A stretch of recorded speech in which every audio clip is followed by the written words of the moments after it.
आप याद करिए ना, अयोध्या में 500 वर्षों के बाद एक गौरवशाली क्षण हमारे सामने आया। इन 500 वर्षों में अनेक राजा महाराजा आए, अनेक सरकारें आई होंगी। 1947 में भारत आजाद हुआ, 1952 में पहली चुनाव के बाद सरकारें बनी। लगातार हर चुनाव के बाद सरकारें बनती थी, फिर चुनाव होते थे, सरकारें बनती थी। अयोध्या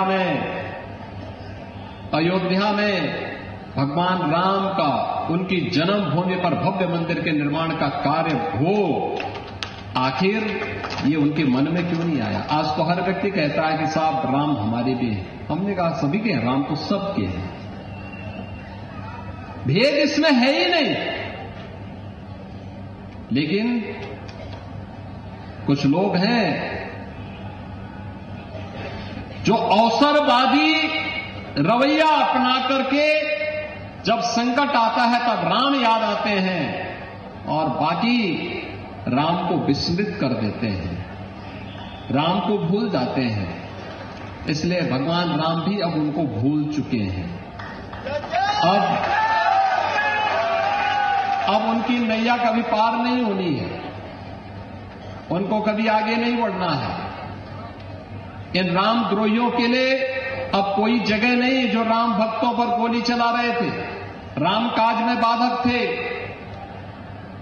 इन लोगों के लिए अब कोई जगह नहीं कि रामलला हम आएंगे। मंदिर वहीं बन गया ना, मंदिर अयोध्या में, कोई संदेह है?